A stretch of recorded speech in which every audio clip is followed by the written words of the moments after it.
Bermuda triangle Atlantic ocean में मौजूद समंदर की एक जगह है। ये मियामी, पोर्टो रिको और बरमूदा के दरमियान एक ऐसी जगह है जो एक ट्रायंगल की शेप में लगती है, इसीलिए इसे बरमूदा ट्रायंगल कहते हैं। दोस्तों 1492 वो साल था जब मशहूर एक्सप्लोरर क्रिस्टोफर कोलंबस समंदर के इसी हिस्से के ऊपर से गुजर रहा था। कोलंबस ने बरमूदा ट्रायंगल के अंदर कुछ अजीब बातें नोटिस की, जैसा कि इसने देखा कि समंदर में कोई आग का गोला आकर गिरा है। इसने यहाँ कुछ अजीब किस्म की रोशनियां भी देखी। इस जगह समंदर का पानी बहुत ऊंचाई पर जा रहा था। दोस्तों ये वो दौर था जब दुनिया को बरमूदा ट्रायंगल के मुतालिक कुछ नहीं पता था। अगले 500 सालों में यहाँ दो अजीब वाकयात पेश आए। एक तो अर्ली 1600s में बरमूदा ट्रायंगल में एक बहरी जहाज डूब गया था। इसमें 150 लोग सवार थे। कहते हैं कि ये बहरी जहाज किसी तूफान की जद में आ गया था। लेकिन दोस्तों अगला वाकया काफी अजीब है। ये 1881 की बात है, जब एक बहरी जहाज इंग्लैंड से अमेरिका जा रहा था। जब ये बरमूदा ट्रायंगल के ऊपर से गुजरा तो इस बहरी जहाज में सवार लोगों ने कुछ अजीब देखा। इन्होंने यहाँ एक और बहरी जहाज को देखा जो बिल्कुल खाली था। कुछ लोग अपने बहरी जहाज से इस बहरी जहाज के अंदर चले गए कि देखा जाए कि इसके अंदर क्या है, और उसी वक्त बरमूदा ट्रायंगल में एक जबरदस्त तूफान आ गया। ये दोनों बहरी जहाज अलग हो गए। अगले दिन जब ये तूफान खत्म हुआ तो उस दूसरे बहरी जहाज में जो लोग गए थे वो वहां से गायब हो चुके थे। पूरा मुमकिन है कि ये लोग तूफान की वजह से समंदर में कहीं गिर गए हों। लेकिन दोस्तों बरमूदा ट्रायंगल जिस वाकये की वजह से मशहूर होना शुरू हुआ वो वाकया 1918 में पेश आया। ये मार्च 1918 की बात है। अमेरिकन नेवी का एक बहरी जहाज बरमूदा ट्रायंगल के ऊपर से गुजर रहा था। ये अमेरिकन नेवी का सबसे बड़ा बहरी जहाज था। इसका नाम साइक्लॉप्स था। दोस्तों ये बहरी जहाज 550 फीट लंबा था। इसमें 306 लोग सवार थे। इस बहरी जहाज की तरफ से आखिरी पैगाम जो मिला था वो था कि मौसम अच्छा है, सब ठीक जा रहा है। लेकिन फिर ये बहरी जहाज बरमूदा ट्रायंगल में गायब हो गया।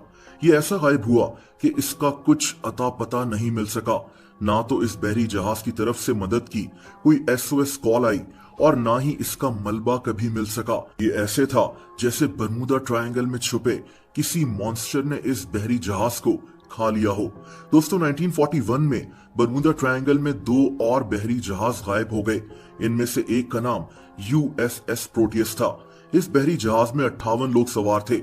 इस वक्त तक दुनिया में बरमूदा ट्रायंगल के मुतालिक बातें तो होती थीं, लेकिन इन तमाम हादसों का जिम्मेदार समुद्री तूफान को दिया जाता था। लेकिन 1945 में एक और अजीब वाकया पेश आया। 5 दिसंबर 1945 को अमेरिका के 5 जहाज बरमूदा ट्रायंगल के ऊपर से गुजर रहे थे। ये जहाज बॉम्ब्स गिराने की प्रैक्टिस कर रहे थे। इन जहाजों में 14 लोग सवार थे। इसको फ्लाइट 19 कहते हैं। दोस्तों ये पांचों जहाज बरमूदा ट्रायंगल के ऊपर से गायब हो गए। ये जहाज कहाँ गए किसी को पता नहीं था। कुछ लोग मानते हैं कि ये जहाज गलत रास्ते पर निकल गए थे और फ्यूल खत्म होने की वजह से समंदर में गिर गए। बहरहाल इसी दिन एक और जहाज जो इन जहाजों को ढूंढने यहाँ गया ये भी यहाँ से गायब हो गया। ये जहाज एक फ्लाइंग बोट था जो समंदर पर भी उतर सकता था। इस जहाज में 13 लोग सवार थे, लेकिन ये जहाज भी अब लापता हो चुका था। कई हफ्तों की सर्च के बावजूद इस जहाज का भी कुछ पता नहीं चल सका। दोस्तों 1948 में दो और जहाज बरमूदा ट्रायंगल के ऊपर उड़ते हुए लापता हो गए। एक जहाज में 33 जबकि दूसरे जहाज में 39 लोग सवार थे। 1949 में भी एक जहाज 20 लोगों के साथ बरमूदा ट्रायंगल के ऊपर से उड़ता हुआ लापता हो गया। यानी ऐसे वाकयात होते रहे। इन वाकयात के साथ साथ समंदर की ये जगह यानी बरमूदा ट्रायंगल दुनिया में मशहूर होती गई। 1964 में एक आर्टिकल में इस जगह को बरमूदा ट्रायंगल का नाम दिया गया। लोगों ने इसके मुतालिक कई कॉन्स्पिरेसी थ्योरीज भी बना ली।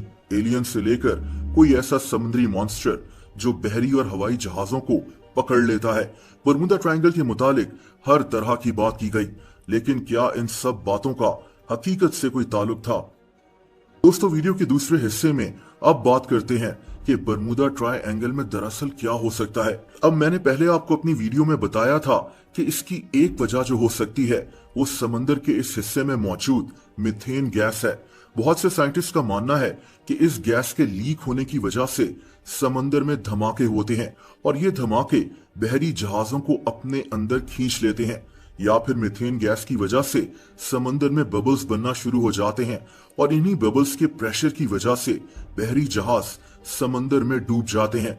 लेकिन फिर हवाई जहाज बरमूडा ट्रायंगल के ऊपर उड़ते हुए कैसे लापता हुए? दोस्तों इसका जवाब जो मुझे समझ में आता है और कई एक्सपर्ट्स भी अब ये मानते हैं वो ये है कि बरमूडा ट्रायंगल में कुछ भी पुरस्कार नहीं है। इस समंदर का एक नॉर्मल सा हिस्सा है जहां वैसे ही हादसात होते हैं जैसे समंदर के दूसरे हिस्सों में। अब आप सोच रहे होंगे कि फिर बरमूडा ट्रायंगल इतना मशहूर क्यों हो गया। मैं आपको एक्सप्लेन करता हूं। दोस्तों दरअसल समंदर के इस हिस्से में तूफान आते रहते हैं और यहाँ डूबने वाले बहरी जहाज अक्सर इन तूफानों की जद में आ जाते हैं। आपने एक बात नोटिस की होगी कि पिछले 30 से 40 सालों में बरमूडा ट्रायंगल में बहरी जहाजों के लापता होने की कोई खास खबर सामने नहीं आई। ऐसा नहीं है कि यहाँ हादसे हुए नहीं, लेकिन ये हादसे बहुत कम थे। बल्कि एक रिपोर्ट के मुताबिक 2021 में समंदर की 10 खतरनाक तरीन जगहों में बरमूडा ट्रायंगल का जिक्र ही नहीं है। 2021 में बरमूडा ट्रायंगल से 8,634 बहरी जहाज या कश्तियां गुजरी और इनमें से सिर्फ 2 के साथ हादसा पेश आया।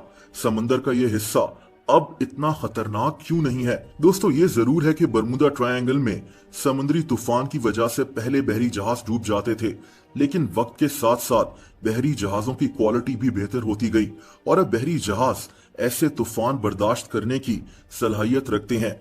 इसीलिए अब आपको बरमूडा ट्रायंगल में ऐसे हादसे बहुत कम देखने को मिलेंगे। जहां तक हवाई जहाज का सवाल है तो आज भी रोजाना बेशुमार फ्लाइट्स बरमूडा ट्रायंगल के ऊपर से होकर गुजरती हैं। अगर यहाँ एलियंस रहते हैं या कोई और ऐसी ताकत है तो वो आज इन जहाजों को लापता क्यों नहीं करती? इसका जवाब भी वही है। बरमूडा ट्रायंगल एक काफी बड़ी जगह है और इसके आसपास कोई भी जहाज जब लापता हो जाता था तो उसका जिम्मेदार बरमूडा ट्रायंगल को ही कहा जाता था। अगर ऐसा कुछ होता तो आज भी बहरी और हवाई जहाज यहाँ से लापता हो